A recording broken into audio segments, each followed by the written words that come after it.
Assalamualaikum warahmatullahi wabarakatuh. Jumpa lagi dengan saya Dr. Heri, spesialis bedah saraf.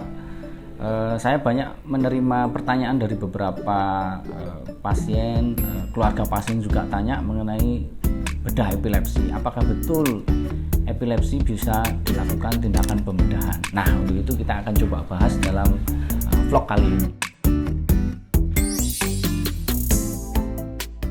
Epilepsi sendiri, penyebab epilepsi sudah dikelompokkan oleh ILE.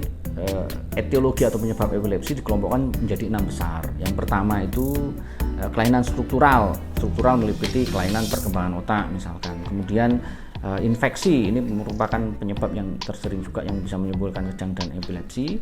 Kemudian kelainan imunologi, kemudian setelah itu ada juga penyebabnya berupa metabolik, genetik, dan satu penyebabnya kita tidak tahu apa yang membuat seseorang punya kejang atau unknown, kita bilangnya unknown.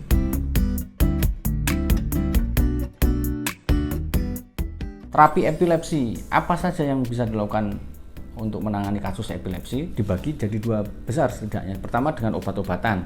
Obat-obatan diminum rutin, diberikan oleh dokter sehingga nanti bisa mengontrol kejangnya. Yang kedua adalah dengan tindakan pembedahan. Nah, pembedahan nanti yang akan kita bahas pada video kali ini. Pada dasarnya, tindakan pembedahan itu akan kita lakukan pada kasus-kasus ketika terapi obat-obatan itu tidak bisa mengontrol kejang. Setidaknya pasien itu sudah minum 2 obat, baik diminum sendiri-sendiri 1 kali sampai dosis optimal masih kejang, kemudian diganti dengan obat berikutnya, atau dikombinasi dengan 2 obat yang satunya ini secara bersamaan.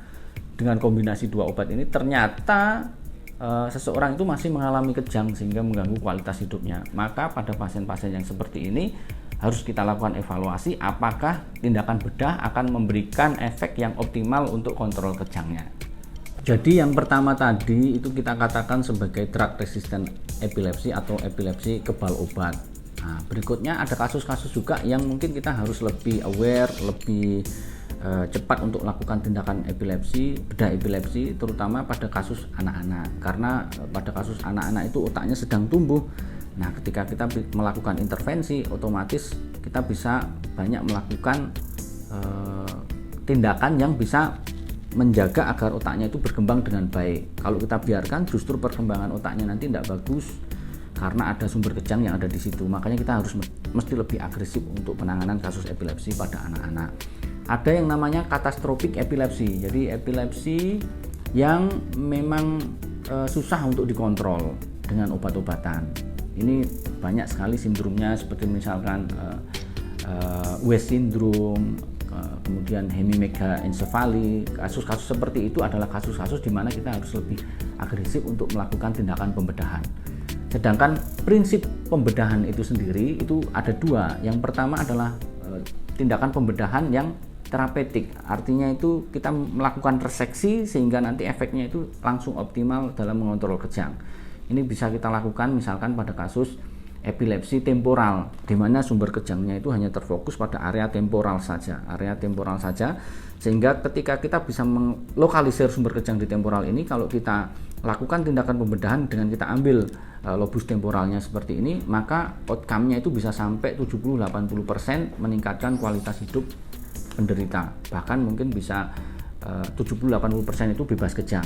Nah, kemudian tindakan operasi yang kedua itu kita namakan operasi palliative surgery, atau kita bilangnya juga selain itu diskoneksi, operasi diskoneksi. Jadi sumber kejangnya itu tidak terlokalisir di satu tempat, bisa di beberapa tempat situ, sehingga tidak memungkinkan buat kita dokter bedah untuk melakukan reseksi atau pengambilan semuanya.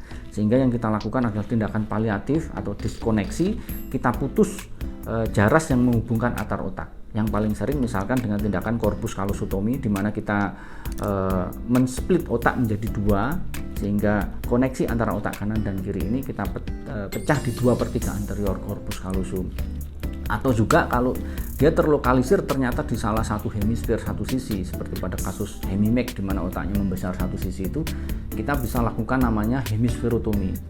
Hemisferotomi itu kita potong jaras otak yang mengalami kelainan ini, dipotong, diputus rantai jarasnya sehingga dia tidak terkoneksi dengan otak satunya. sehingga diharapkan otak yang sehat ini dapat tumbuh dengan baik dan dia bisa mengambil alih fungsi otak yang tidak normal ini. Sebab faktor pemicu kejangnya sudah kita lokalisir, sudah kita lepas, tidak terkoneksi satu sama lain. Saya Dr. Heri Subianto, spesialis bedah saraf konsultan neurofungsional. Jangan lupa ikuti terus perkembangan informasi kesehatan lainnya di channel YouTube ini.